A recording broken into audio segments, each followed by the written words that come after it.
Last month, I reviewed a client's tax returns. She is a consultant and has been in business for 3 years, and she does everything by the books. But she was missing $11,400 in deductions. Oh, I will never forget the shock on her face. That's money she could have kept, gone, and for 3 years straight. She's not unusual. After reviewing hundreds of tax returns, and as a financial firm owner and enrolled agent, I can tell you that 90% of business owners are missing at least $5,000 to $20,000 to $30,000 in legitimate deductions every single year. Today, I am giving you the 10 deductions most business owners miss. No sketchy loopholes, real write-offs that the IRS allows, and you're not claiming them. And number 7, that's the one that makes most people crazy because most business owners have no idea it even exists. If you're running a business, subscribe because I am dropping tax strategy every single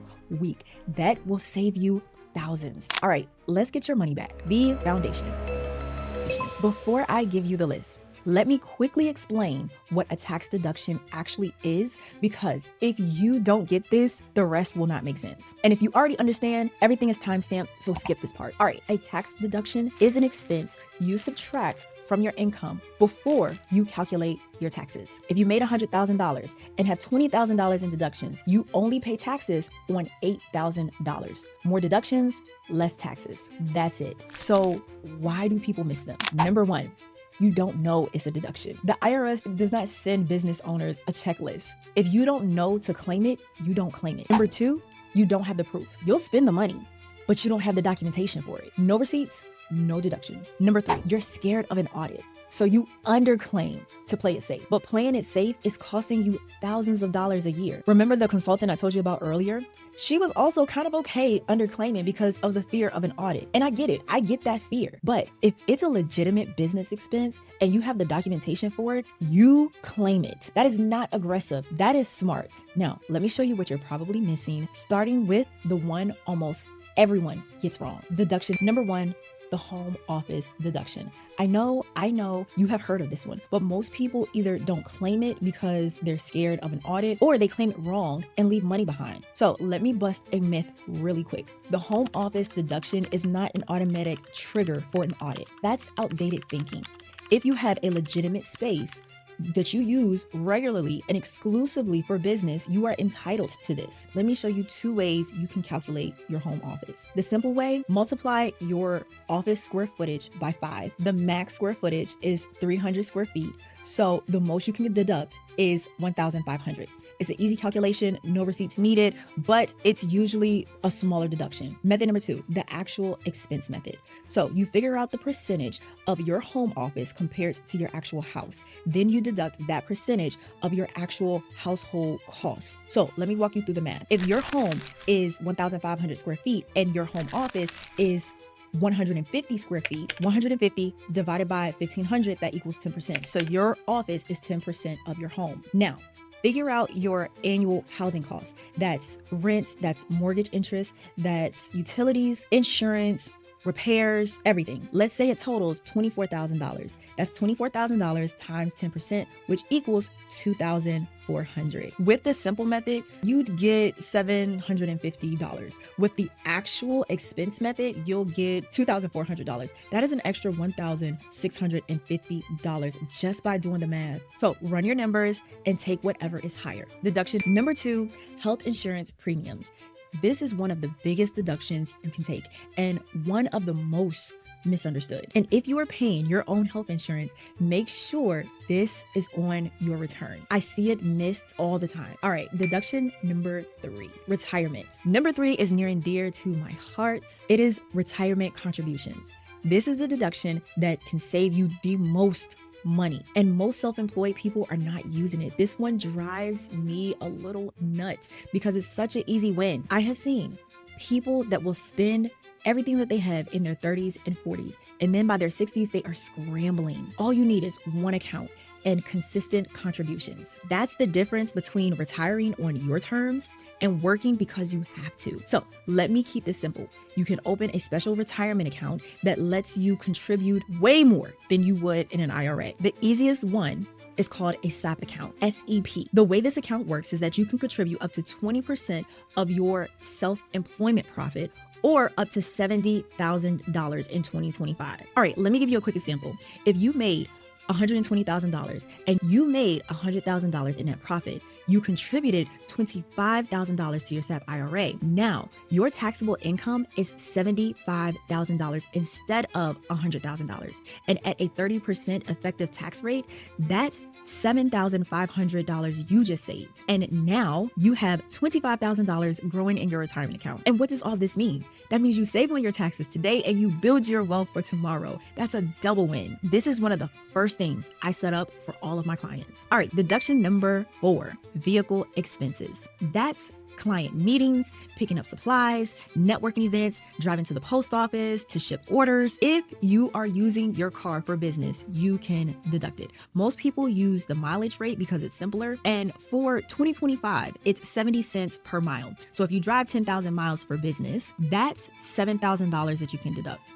But, and this is where people mess up, you must track your mileage. The IRS requires a log showing the date, where you went, the business purpose, and the miles. You can use apps like Mile IQ, Everlance, or Stride because they will track your mileage automatically using your phone's GPS. Or you could just use a spreadsheet. Okay, we are halfway through. And if you are still here, then I know that you are serious about keeping more money in your pocket, especially number 7, because I worked with a fitness coach who didn't know that number 7 existed for 5 years. And after I fixed this for her, she saved over $8,000. So drop a comment if any of these have been eye-opening so far.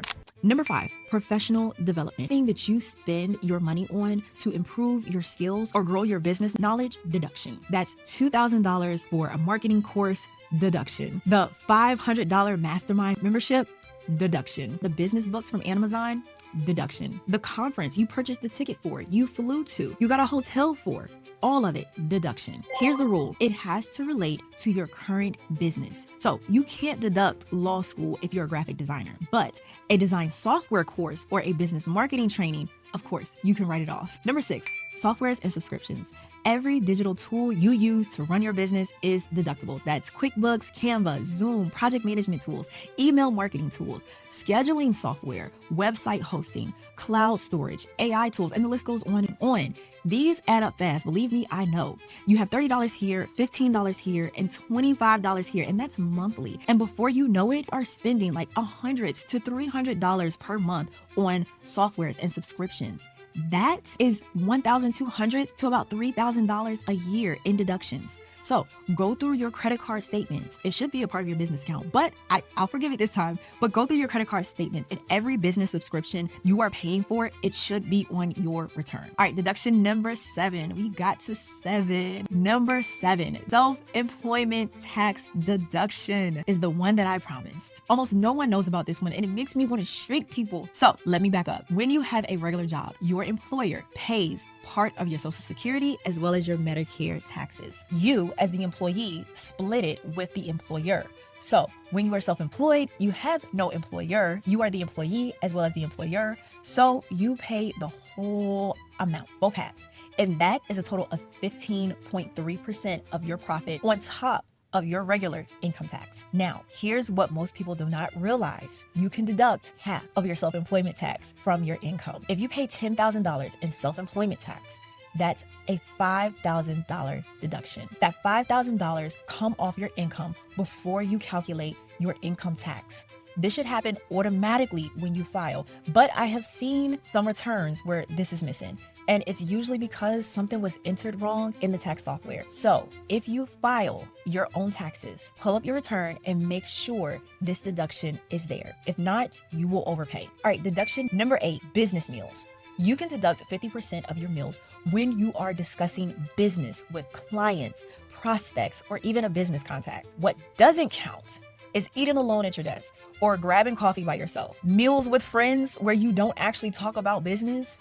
Make sure you document everything. Once you receive your receipt, at the top, write down who you met and what you discussed. It doesn't need to be long. You can write Maryland, discussed taxes. That's it. It takes 10 seconds. Why do you do this? You want to protect yourself if you ever questioned. All right, let me show you the math. If you spend $200 a month on business meals, that's $2,400 a year.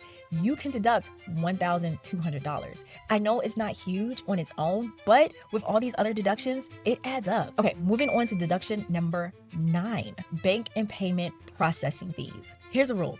Every fee you pay to accept a payment or run your business bank account, it is deductible. Think about it. If you processed $100,000 in credit card payments and you paid 2.9% in fees, that's $2,900 in deductions. These fees are already eating at your profit. At least get it back during tax time. So check your Stripe dashboard, your PayPal account, and your Square reports. Add up all of those fees and deduct them. And last but not least, this one just changed the game. Number 10, the QBI deduction. QBI deduction. I save this for last because it is the biggest game changer. So QBI stands for Qualified Business Income. But before we get into that jargon, here's what it actually means. The IRS basically gives you 20% off. So if you made $100,000 in business profit, you can subtract $20,000 before calculating your taxes. It's like a 20% discount on your taxable income. And we love discounts over here. Okay, quick caveat. There are some income limits when it starts to phase out, but most small business owners, you will qualify for that 20% discount. And thanks to the recent tax legislation, that deduction is now permanent. It is not going away. If you use a tax software, it should automatically calculate this deduction, but double check your return to make sure, because this is the first year that it's become permanent. If you're using a tax professional, double check with them. Make sure you are getting that QBI deduction. This is too much money to leave on the table. All right, let's bring this all together and wrap it up in a bow. The 10 deductions most business owners miss. All right, number 1, your home office. Number 2, health insurance premiums. Number 3, retirement contributions. Number 4, vehicle expenses. Number 5, professional development. Number 6, softwares and subscriptions. Number 7, self-employment tax deduction. Number 8, business meals. Number 9, banking and processing fees. Number 10, QBI deduction. If you are missing 3 or 4 of these, you could be overpaying $5,000 to $30,000 every single year. That's real money. Let me say this to you clearly. Claiming legitimate deductions is not aggressive. It is smart. The tax code rewards business owners who knows the rules. And listen, I've told you the rules. Now you know the rules. So if this is gonna save you some money, hit that like button. It helps business owners find videos like this. And also subscribe, because I am dropping tax strategy videos all month long to save you thousands of dollars. And you know what? Let me know in the comment section which deduction were you missing. And if you're looking for a resource with all of this information on it, I have a document linked in the description box for you. Now, if you wanna know the biggest mistakes I see on tax returns, the ones that could cost you thousands of dollars, click here for the next video. As always, thank you so much for watching. I am Sabrina Michéle. Plan like the CEO of a Fortune 500 company so that you can lead with peace. I will see you in the next one. Bye.